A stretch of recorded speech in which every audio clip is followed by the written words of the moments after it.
पति पत्नी में झगड़ा हो गया। हुआ कुछ नहीं, नींद नहीं आ रही थी दोनों को। अब नींद नहीं आई, 4 बजे उठ गए तो करें क्या? अब 4 बजे से चाय बना के भी क्या करेंगे, नाश्ता करके भी क्या करेंगे? दोनों बैठ करके सलाह कर रहे थे। पति पत्नी का देखना, जब भी बैठते हैं तो बड़े प्यार से बैठते हैं, उठते हैं तो झगड़ा करके ही उठते हैं, ध्यान रखना। एंड वो झगड़ा से ही होता, लड़ाई से ही होता है। तो बोले लड़ाई हो गई। मैंने कहा किस बात की हो गई? बोले मैंने 50 बार समझाया, 1000 बार इनको समझाया। मैंने कहा क्यों रे पति, वो 1000 बार समझाई, तुझे एक बार भी समझ नहीं आया? अरे बोले महाराज सुनो वो क्या कह रही है। बोले 50 बार समझाया, मेरा लड़का इंजीनियर बनेगा। झगड़े का मुद्दा देखो, मुद्दा देखो, मेरा लड़का इंजीनियर बनेगा।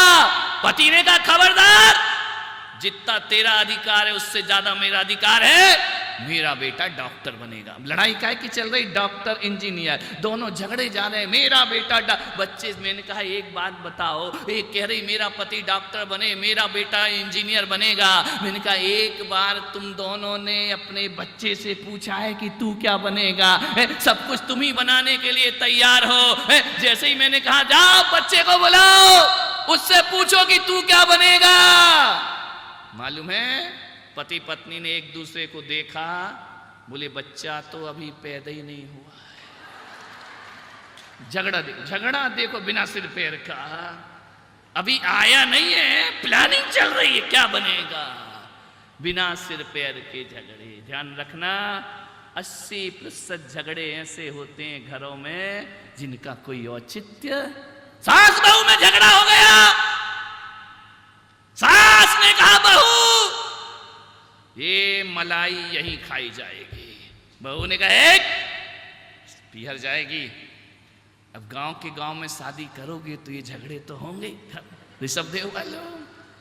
अब दूर होती तो मलाई जब तक तो खराब हो जाती है। बोली ये मलाई पीहर जाएगी, सास ने कहा नहीं मलाई यहीं खाई जाएगी। बोले नहीं पीहर जाएगी। इस बात, इतनी सी बात पे झगड़ा हो गया। ससुर जी आए, उन्होंने कहा इधर क्यों लड़ रही है तुम सास बहू? बोले मैंने कहा ये मलाई पीहर में जाएगी, सास ने कहा यहीं खाई जाएगी। ससुर ने कहा ला मलाई का कटोरा, ना पीहर जाएगी ना ससुराल जाएगी, ला मलाई का कटोरा इधर ला। सास ने बहू को देखा, बहू ने सास को देखा। बोले हम दोनों प्लानिंग कर रहे थे कि भैंस खरीदना है, अभी तो मलाई का पता ही नहीं मलाई है कहाँ। ध्यान रखना, भैंस आई नहीं, मलाई पे झगड़ा शुरू हो गया। मान्यवर आपके झगड़े बड़े फिजूल के झगड़े, छोटी छोटी बातों पे लड़ जाते हो, बिना सिर पैर की बातों पे लड़ जाते हो। और क्रोध जब भी आता है ना, या तो भूतकाल पे आता है या भविष्य काल पे आता है। ये भविष्य के झगड़े, भूतकाल के झगड़े हैं। मलाई नहीं है और झगड़ा शुरू हो गया। ध्यान रखना कैसी कैसी बातों पे लड़ते हो तुम।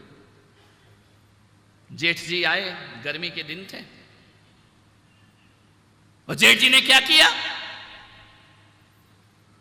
छोटे भाई के बच्चे भी थे और उसके बच्चे भी थे।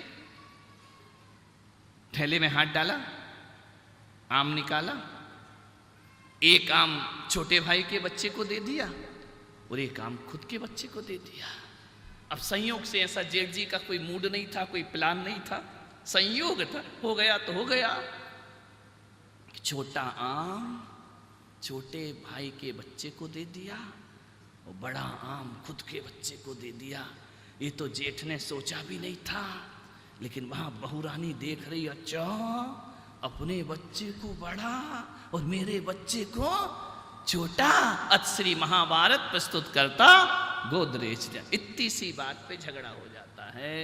मान्यवर क्रोध तात्कालिक पागलपन है, ध्यान रखना। जब वो आता है तो बुद्धि को हर के आता है, और जब जाता है तो पश्चाताप को छोड़ करके जाया करता है। ध्यान रखिए। आपसे मेरा निवेदन है, किन किन बातों पे झगड़े हो रहे? छोटे बड़े आम पे झगड़े हो गए। ये तो उस पिता ने सोचा ही नहीं था, लेकिन झगड़े हो गए। मुल्ला नसरुद्दीन जयपुर जा रहा था, कहीं गए हैं, अभी तक नहीं लौटे हैं। जयपुर जा रहा था मुल्ला नसरुद्दीन, उसका बेटा कमाल आया, बोले इधर आ इधर आ। बोले क्या पापा? बोले बेटा मैं जयपुर जा रहा हूं, हो सकता है 1 दिन के 2 दिन और लग जाएं। तो बच्चे ने कहा कोई बात नहीं बाप, तुम जाओ तो जाओ यहां से, थोड़ी तो शांति हो गई। धरा उठाए और 4-6 तमाचे मारे। पत्नी गुलाबों ने कहा तेरा दिमाग खराब है, तू बाहर जा रहा है, बाहर जाता है तो बाप बेटे को सीने से लगाता है, प्यार करता है, तू उसकी पिटाई कर रहा, तू उसकी ठुकाई कर रहा। बोले तू चुप रहे, मार लेने दे जी भर के, मैं जा रहा हूं, 4-5 दिन भी लग सकते हैं। अरे तो बोले उसको प्यार कर। मुल्ला ने कहा नहीं, जी भर के ठोकूंगा पट्टे को, आज इतना मारूंगा इतना मारूंगा। पूछा मुल्ला तू पागल हो गया, काय को मार रहा है? बोले इसलिए मार रहा हूं कि जयपुर जा रहा हूं, 4-5 दिन लग गए और कल इसका रिजल्ट आ रहा है और मुझे मालूम है फेल होगा, और ये फेल होगा तो इसकी पिटाई। ध्यान रखना, ये भविष्य के झगड़े, फोकट के झगड़े, फोकट का गुस्सा कि कल मैं रहूंगा नहीं और रिजल्ट में ये पक्का। वो तो स्वरित बड़ा हो गया है, नहीं तो बल्लू भी यही करके जाता। ध्यान रखना, मास्टर का लड़का है, माने विचार करिए, सोचिए। बेकार के झगड़े होते हैं हमारे घरों में, बिना सिर पैर के झगड़े। ये मिट्टी के ठीकरों के लिए आदमी लड़ता है, ये मकानों के लिए आदमी लड़ता है। एक घर में पैदा होने वाले 2 भाई कटघरों में जाकर के खड़े हो जाया करते हैं, 1-1 इंच जमीन के लिए लड़ रहे हैं। ध्यान रखना, मान्यवर आज से निवेदन है, ये ना दौलत जाएगी साथ, ना रुपया ना पैसा साथ जाएगा, तो हमारा प्यार हमारे साथ जाया करता है। लेकिन आदमी लड़ रहा है, भूतकाल के झगड़े होते हैं। इतना अच्छा प्रवचन में आदमी आ रहा था, चौराहे पे झगड़ा हो गया, कॉलर पकड़ ली। अरे मैंने कहा हुआ क्या? बोले वही आदमी है। मैंने कहा कौन? जिसने 2 साल पहले मुझे गाली दी थी। तेरे पागल की 2 साल पहले की गाली अब याद आ रही है तुझे? बोले नहीं, जब जब इसको देखता हूं तो गाली याद आ जाया करती है।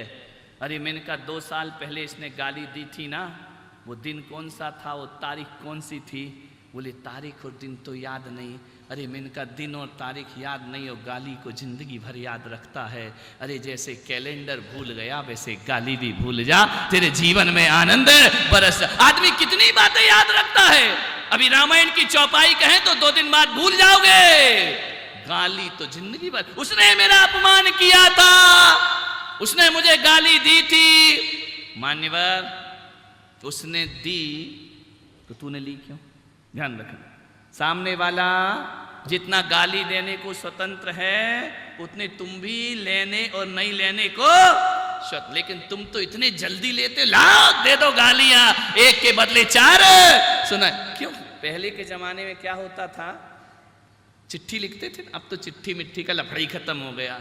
जब से मोबाइल आया चिट्ठी का लफड़ा ही नहीं तो रोज शाम को बच्चे खेलते थे, स्कूल से आते थे, डाकिया आता था, पोस्टमैन आता था, चिट्ठी आई होगी, संदेश आया होगा। अब तो चिट्ठी मिट्टी का लफड़ा ही खत्म, SMS कर दिया, मैसेज पहुंच गया। और आजकल तो लिखने का भी खत्म, यहां वहां से उठाया, यहां से लिया वहां फॉरवर्ड कर दिया, उसका लेके उसे फॉरवर्ड कर दिया।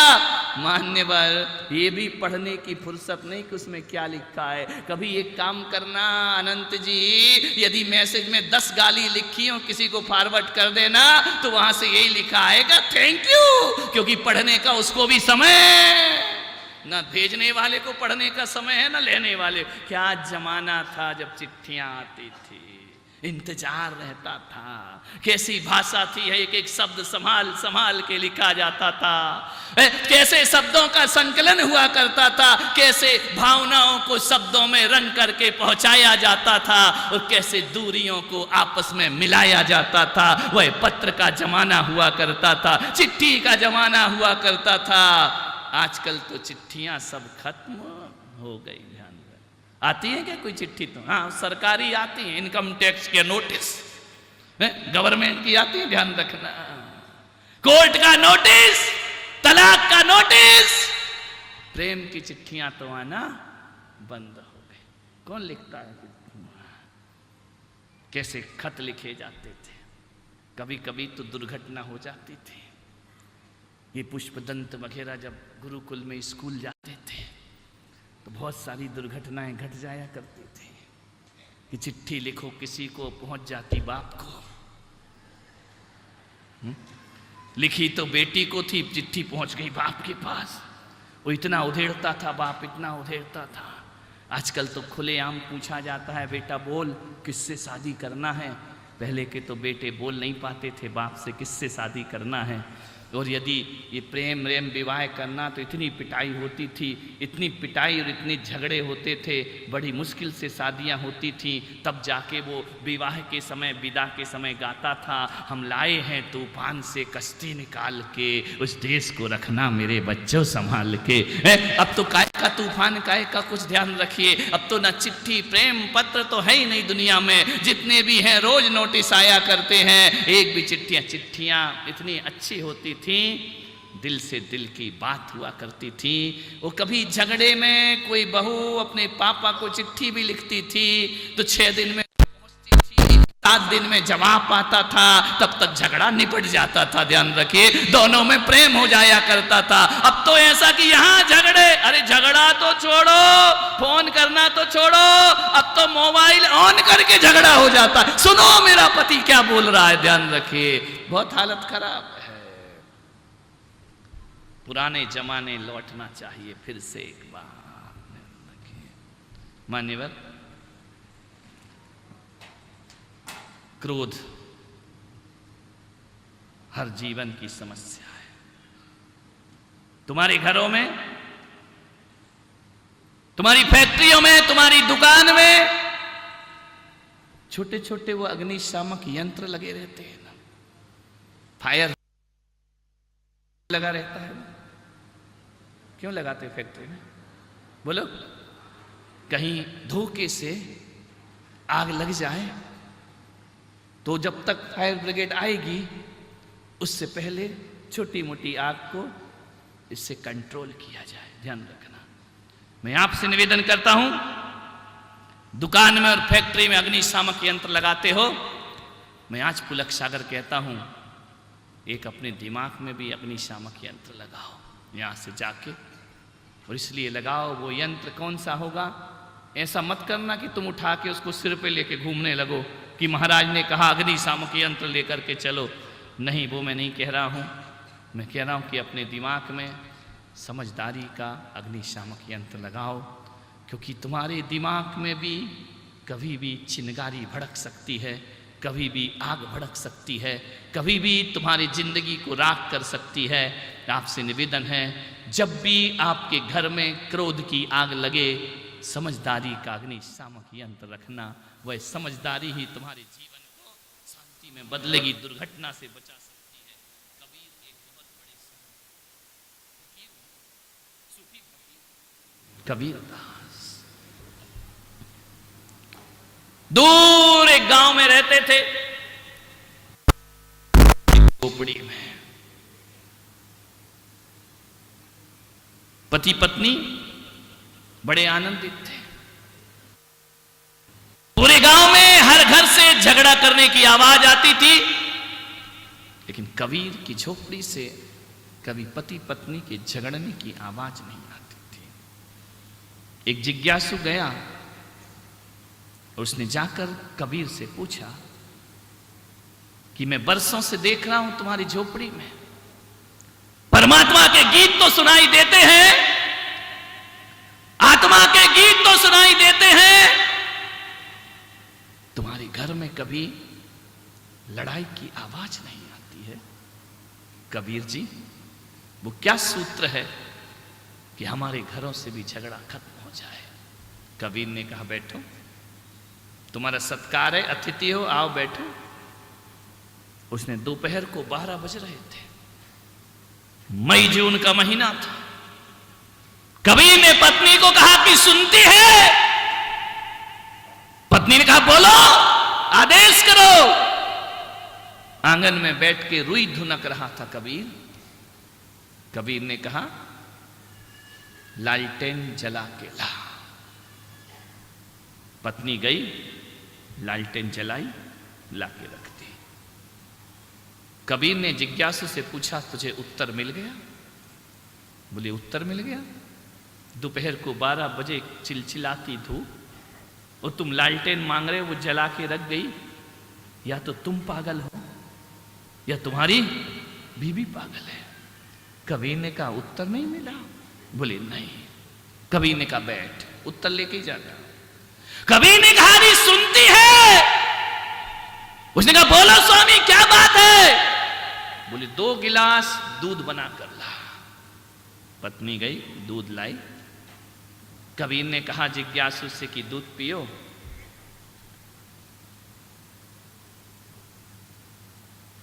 जिज्ञासु ने जैसे ही दूध होठों से लगाया, थूक दिया। बोले पागल हो, दिमाग खराब है क्या तुम्हारा? कबीर ने कहा रुक जा। कबीर ने दूध लिया, गटागट पूरा गिलास दूध पी गए। तो कबीर ने कहा उत्तर मिल गया? बोले खाक उत्तर मिल गया है। तू भी पागल और तेरी पत्नी भी पागल लगती है, दिमाग से पागल हो तुम। कबीर ने कहा समझ नहीं आया? बोले नहीं। बोले क्या हुआ? बोले 12 बजे दिन में कबीर तुम कह रहे हो लालटेन ला, वो ला गई, दे गई।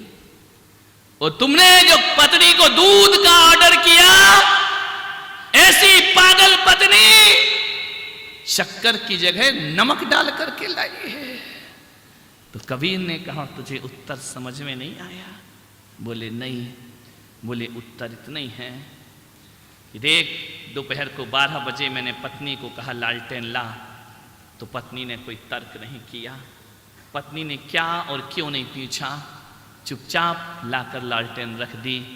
और जब पत्नी 12 बजे दिन में बिना प्रश्न किए, बिना तर्क के लालटेन ला के रखती है, और धोखे से उसने यदि शक्कर की जगह नमक डाल दिया, तो जब वो प्रश्न नहीं करती है तो पति का भी फर्ज बनता है कि चुपचाप दूध पी लेना चाहिए, उसे प्रश्न नहीं करना चाहिए, उसे तर्क नहीं करना चाहिए। जिज्ञासु ने कहा ये तो पागलपन है। बोले पागलपन नहीं है, उत्तर लेके जा। हमारे घर से लड़ाई की आवाज इसलिए नहीं आती है कि हम पति पत्नी के बीच में समर्पण हैं, लेकिन हमारे बीच में तर्क नहीं है। और एक बात याद रखना, जहां समर्पण होता है वहां स्वर्ग होता है, और जहां तर्क होता है वहां नरक हुआ करता है। ध्यान रखिए, वो जीवन नरक है। जहां समर्पण है वहां स्वर्ग है, और जहां तर्क है वहां, जिन पति पत्नियों में तर्क होगा जिंदगी नरक के समान महसूस होगी, और जिनमें समर्पण होगा, ध्यान रखना, गलतियां सबसे होती हैं, गलतियां आदमी से भी होती हैं और गलतियां महिलाओं से भी हुआ करती हैं, लेकिन समर्पण का भाव रख दो। ध्यान रखना, यदि पत्नी नहीं पूछती है कि लालटेन क्यों चाहिए, तो पति का भी फर्ज है कि नमक डला है तो चुपचाप पी जाए। ध्यान रखना, ऋषभदेव के पतियों, आज प्रैक्टिकल कराएं क्या घर में? ध्यान रखना, तर्क नहीं होना चाहिए। जहां समर्पण है वहां स्वर्ग है। मैं आपसे निवेदन करता हूं कि आप अपने घर में, अपने ऑफिस में, अपने दफ्तर में, अपनी दुकान में, जहां दिन में 4 बार क्या 1000 बार नजर जाती हो, मेरा एक सूत्र उसमें लिख के एक स्टिकर बना लेना कि जहां तर्क है वहां नरक है, और जहां समर्पण है वहां स्वर्ग है। ध्यान रखना, ये स्टिकर आपकी दुकान में, आपके घर में, आपके दफ्तर में, आपकी अटैची में, आपकी गाड़ियों में लगा रहना चाहिए, क्योंकि तर्क के अवसर पल पल में आते हैं। और जब तुम्हारी निगाह इस पर जाए तो समर्पण की जिंदगी शुरू हो जाना चाहिए। ध्यान रखना, घर स्वर्ग हो जाएगा, घर नरक नहीं बन पाएगा। एक घर जलने से बच जाएगा, एक घर बर्बाद होने से बच जाएगा। तर्क मत करो। मैं आचार्य पुष्पदंत सागर जी गुरुदेव के चरणों में आया, आचार्य विद्यासागर जी के चरणों में बाल ब्रह्मचारी रहा, उनके पास मैंने साधना सीखी। लेकिन जब दीक्षा लेने का अवसर आया, आचार्य पुष्पदंत सागर जी महाराज के चरणों में आया। जाते ही साथ मैंने सबसे पहला प्रश्न किया, गुरुदेव मुझे आपके चरणों में रहना है, मुझे सन्यास की दीक्षा दीजिए। मेरे गुरुदेव ने कहा कि आचार्य विद्यासागर जी के संग से आए। मैंने कहा हाँ। तो बोले एक ही बात याद रखना, जिंदगी में ध्यान रखना। मैंने कहा बोलो गुरुदेव। बोले तुम्हारे और मेरे संबंध यदि मधुर रखना है तो इनका आदेश करो, मैं जिंदगी भर संबंध मधुर रखूंगा। उन्होंने कहा कभी जिंदगी में मुझसे तर्क नहीं करना, ध्यान रखना। यदि मुझसे तर्क किया तो हमारे तुम्हारे संबंध खराब